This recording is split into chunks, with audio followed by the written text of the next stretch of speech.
வாழ்க வையகம், வாழ்க வையகம், வாழ்க வளமுடன். குருபுகழ் வாழ்க, குருவே துணை.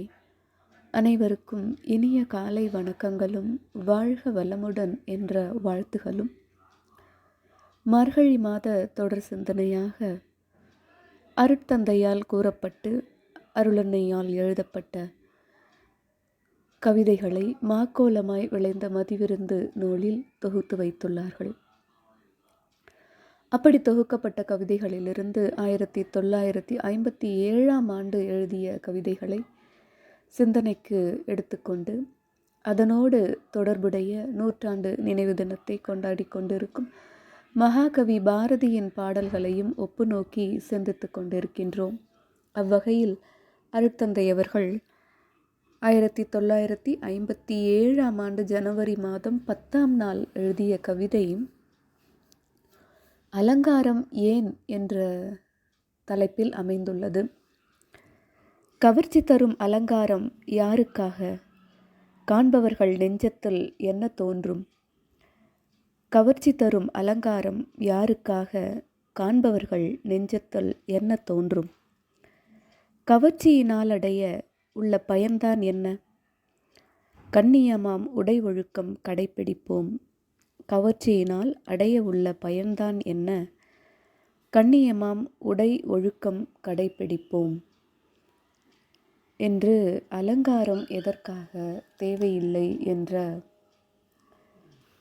கருத்தை வலியுறுத்துகிறார். இது உடனே நம்ம இந்த பாடலை படித்த உடனே அலங்காரம் ஏன் அப்படி என்ற பிறகு நம்முடைய கவனத்துக்கெல்லாம் செல்வது பெண்கள் தன்னுடைய அலங்காரத்தை குறைத்து கொள்ள வேண்டும், கண்ணியமாக உடை உடுத்த வேண்டும் என்று நாம் சிந்தனைக்கு சென்று விடுகிறோம். ஆனால் இந்த பாடலில் எந்த இடத்திலும் பெண்களுக்கு அலங்காரம் ஏன் என்று கூறவில்லை. இரு பாலருக்குமே இங்கு மகரிஷி வலியுறுத்துவது பொதுவாக அலங்காரம் அது ஆண் பெண் இருவருக்குமே தேவையில்லை என்ற கருத்தை தான் அவர் வலியுறுத்தி இருக்கிறார். அப்படி ஒரு எளிமையைத்தான் மகரிஷியும் பின்பற்றி வாழ்ந்து காட்டியிருக்கிறார், அருளன்னையும் சரி. ஆக இந்த கருத்தை பொதுவாகவே நாம் எடுத்துக்கொள்வோம். அலங்காரம் என்பது, கவர்ச்சி என்பது தேவையில்லை. இன்னும் சொல்லப்போனால் இந்த அலங்காரம் கவர்ச்சி என்பது காண்பவருடைய மனதில் ஒரு பாதிப்பை உண்டு பண்ணுவதால் இந்த கவர்ச்சியினால் துன்பமே மற்றவர்களுக்கு ஏற்படுத்துகிறோம். அதனால் கவர்ச்சியினால் எந்த பயனும் இல்லை என்று கூறுகிறார். கண்ணியமாம் உடை ஒழுக்கம் கடைப்பிடிப்போம். நம்மளுடைய உடை கூட அவங்க அருட்தந்தையவர்கள் வலியுறுத்தியிருப்பார்கள். நம்முடைய உடை காண்பவர்களுக்கு நம் மீது ஒரு மரியாதை வரும் வகையில் நம்முடைய உடை அமைய வேண்டும் என்று. அந்த உடைகளை ஆணுக்கும் கூறியிருக்கிறார், பெண்ணுக்கும் கூறியிருக்கிறார். மகரிஷியை ஒரு இடத்தில் கூறியிருப்பது போல இந்த உடை விஷயங்கள் இது இரு பாலருக்கும் அலங்காரம் என்பதும் கவர்ச்சி என்பதும் பொருந்தும் என்றாலும் கூட இதனால் ஏற்படக்கூடிய துன்ப பாதிப்பு பெண்களுக்கே அதிகமாக இருப்பதால் பெண்கள் இந்த அலங்கார விஷயத்தில் கவனமாக இருக்க வேண்டும் என்று நாம் உணர வேண்டும். சுதந்திரம் என்பதை நாம் சரியான படியில் புரிந்து கொள்ளும் பொழுது இந்த தவறுகள் நிகழாத வண்ணம் நாம் காத்துக்கொள்ளலாம். மேலும் கண்ணியமான உடை ஒழுக்கம் இந்த இரண்டும் நாம் பின்பற்றும் பொழுது நம்முடைய அலங்காரம் கண்டிப்பாக மற்றவர்களை கவர்ச்சியில் செலுத்தாத வண்ணம், மற்றவர்களை துன்பத்தில் ஆழ்த்தாத, ஒரு சங்கடத்தில் ஆழ்த்தாத ஒரு நிலையில் நாம் ஆடை அணிந்து கொள்ள முடியும் அலங்காரம் இல்லாமல். ஆக இந்த கருத்து மகரிஷி இங்கு வலியுறுத்துவது அலங்காரம் கவர்ச்சி இரண்டும் யாருக்காக? மற்றவர்களுக்காக தேவையில்லை. மற்றவர்கள் நம்மை காணும் பொழுது நம்மேல் ஒரு மரியாதை உண்டு பண்ணக்கூடிய அளவுக்கு உடை உடுத்தி, நம்முடைய எண்ணம் சொல் செயலிலே ஒழுக்கம் கடைபிடித்து வாழும் பொழுது நம்மால் பிறருக்கு ஏற்படக்கூடிய எந்தவித சலனமும் சஞ்சலமும் ஏற்படாது. அதில் கவனத்தை கடைபிடிக்க வலியுறுத்துகிறார். நாம் இந்த கருத்தை இருபாலருக்கும் பொதுவாக கொண்டாலும் பெண்கள் இதில் அதிக கவனம் இருப்பதும் அவசியமே. ஏனென்றால் துன்பம் ஏற்பட்டால் அது தீராத துன்பச் சின்னமாகிவிடும் என்பது அருட்தந்தையின், பெண்களுக்கு தான் அது தீராத சின்னமாகிவிடும் என்பது அருட்தந்தையின் கருத்து. அப்படி பெண்கள் பெண் சுதந்திரத்தை சரியாக உணர்ந்து உடையிலும் எண்ணம் சொல் செயலிலும் ஒழுக்கத்தையும் கண்ணியத்தையும் கடைபிடிக்கும் பொழுது மதிப்பும் மரியாதையும் அவர்களை தானே வந்து சேரும் என்று மகரிஷி வலியுறுத்துவதை மகாகவி தன்னுடைய பாணியில் பெண்கள் எப்படி இருக்க வேண்டும், அந்த பெண் சுதந்திரத்தை உணர்ந்த பெண்கள் எப்படி இருக்க வேண்டும் என்பதை மிக தெளிவாக கூறுகிறார். நிமிர்ந்த நன்னடை நேர்கொண்ட பார்வையும் நிலத்தில் யார்க்கு அஞ்சாத நெறிகளும், நிமிர்ந்த நன்னடை நேர்கொண்ட பார்வையும் நிலத்தில் யார்க்கும் அஞ்சாத நெறிகளும், திமிர்ந்த ஞானச் செருக்கும் இருப்பதால் செம்மை மாதர் திரம்புவதில்லையாம். திமிர்ந்த ஞானச் செருக்கும் இருப்பதால் செம்மை மாதர் திரம்புவதில்லையாம். அமிழ்ந்து பேரிருள் மாறியமையால் அறியாமையால் அவலம் எய்தி கலையின்றி வாழ்வதை, அமிழ்ந்து பேரில் அறியாமையால் அவலமெய்தி கலையின்றி வாழ்வதை உமிழ்ந்து தள்ளுதல் பெண்ணறமாகுமாம். உதயகன்னி உரைப்பது கேட்டீரோ, உமிழ்ந்து தள்ளுதல் பெண்ணறமாகுமாம்.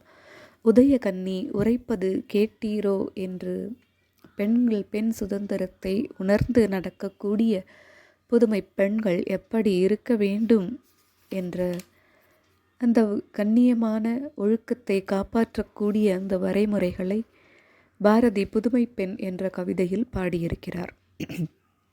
நிமிர்ந்த நன்னடை, நிமிர்ந்த நடக்கும் நடையும், நேருக்கு நேராக கண்களை பார்த்து பார்க்கும் பார்வையும், நிலத்தின் மண்ணின் மீது யாருக்கும் பயப்படாத அஞ்சாத நெறிமுறைகளும். எப்பொழுது நாம் பிறருக்கு பயப்படுவோம் என்றால் நாம் தவறுகள் செய்யும் பொழுது. நான் சரியான வகையில் அறநெறி வாழ்க்கை வாழ்ந்து கொண்டிருக்கிறேன் என்ற பொழுது யாருக்கும் அஞ்சாத ஒரு நெறி நம்மிடையே தோன்றும். அதை கண்களில் காட்ட வேண்டும். மிகுந்த நல்லறிவை பற்ற சுய கௌரவமும் திமிர்ந்த ஞானச் செருக்கும் இருப்பதால், அப்படி என்றால் இந்த வித்யா கர்வம் என்பது அல்லாமல் கற்றதை நாம் உணர்ந்து அதை கடைபிடித்து வாழும் பொழுது, அந்த ஞானத்தின் அறிவை பெற்றும் பொழுது அந்த அறிவை காத்து கொள்ளக்கூடிய ஒரு சுய கௌரவமும் நம்முடைய குணநலனில் வெளிப்படும். அதைத்தான் திமிர்ந்த ஞானச் செருக்கும் இருப்பதால் செம்மை மாதர் திரம்புவதில்லையாம் என்று கூறுகிறார். அதாவது உணர்ந்த பெண்கள், இதையெல்லாம் உணர்ந்த சிறப்புமிக்க செம்மைனா சிறப்புமிக்க பெண்கள் தடம் மாறி போவதில்லை, வழி தவறி போவதில்லை. அதாவது அறத்திற்கு புறம்பான செயல்களை அவர்கள் செய்வதில்லை. அதைத்தான் செம்மை மாதர் திரும்புவதில்லையாம். அமிழ்ந்து பேரிருள் அறியாமையால் அவலமெய்தி கலையின்றி வாழ்வதை. அப்போது அப்படின்னா மிகுந்த அறியாமை இருட்டில், அந்த இருளில், அந்த எது இருள் அப்படின்னா தெரியாத அறியாமை இருளில் மூழ்கி துன்பம் துடைத்து அறிவின்றி வாழக்கூடிய நிலை. இந்த துன்பத்திலேயே உழந்து ஒன்றுமே தெரியாமல் அறிந்து கொள்ளாமல் அந்த துன்பத்திலேயே உழந்து கொண்டு கவலைப்பட்டு கொண்டிருக்கும் அந்த நிலையை சீ என்று உமிழ்ந்து தள்ளுதல், அதுதான் பெண் அறம். இதை இந்த அறியாமல் இருந்து விலகி வந்து அதை நம் திமிர்ந்த ஞானச் செருக்கு என்ற தெளிந்த அறிவினை கற்று அதை உணர்ந்து கடைப்பிடித்து வாழும் பொழுதுதான் அந்த உதயகன்னி உரைப்பது பெண் அறமாகும் என்கிறார். உதயகன்னி என்று சொல்லும் பொழுது புதுமை பெண், அதாவது பெண் சுதந்திரத்தை, பெண்ணின் இயல்பை உணர்ந்து அறநெறி வாழ்க்கையில் வாழக்கூடிய பெண். அந்த பெண் செய்கிற செயல்கள்தான் பெண் அறமாகும் என்று கூறுகிறார். தன்னுடைய அறியாமையில் உழன்று கவலைப்பட்டு கொண்டிருக்காமல் அந்த அறியாமையிலிருந்து உதறி தள்ளி தெளிந்த அறிவை பெற்று ஞான செருக்கோடு நிமிர்ந்த நன்னடையும் நேர்கொண்ட பார்வையும் அறநெறி வாழ்க்கை வாழ்வதால் நிலத்தில் யாருக்கும் அஞ்சாத தன்மையும் கொண்டு திமிர்ந்த ஞான செருக்கோடு வாழ்க்கையை வாழ்வில் வாழும் அந்த முறைதான் பெண்ணுக்குரிய அறமாகும் என்று பாரதி இந்த பாடலில் எடுத்துரைக்கிறார். ஆக இரு மகான்களுமே வலியுறுத்துவது கண்ணியமாம் உடை ஒழுக்கம் இரண்டிலும் கடைப்பிடிப்போம் என்பதுதான். ஆக நாம் திமிர்ந்த ஞானச் செருக்கோடு வாழும் பொழுது பிறரை கவரும் காண்பவர் நெஞ்சத்தில் என்ன தோன்றும் என்ற மகரிஷியின் கருத்தை நினைந்து பிறர் நம்மை காணும் பொழுது அவர் நமக்கு மதிப்பும் மரியாதையும் தரக்கூடிய வகையில் நம்முடைய உடையும் ஒழுக்கமும் இருக்க வேண்டும். அதுவே உதயகன்னி உரைக்கும் திமிர்ந்த பெண் அறமாகும் என்ற பாரதியின் கருத்தை உணர்ந்து நிமிர்ந்த நன்னையுடையோடு நேர்கொண்ட பார்வையோடும் நிலத்தில் யாருக்கும் அஞ்சாத நெறிகளோடும் திமிர்ந்த ஞானச் செருக்கோடும் நம் வாழ்வை தொடர்வோம் என்று கூறி இன்றைய நாள் அனைவருக்கும் இனிய நாளாக அமைந்திட வாழ்க வளமுடன் என்று வாழ்த்தி விடைபெறுவது மாலதி சுப்பிரமணியன். நன்றி. வாழ்க வளமுடன்.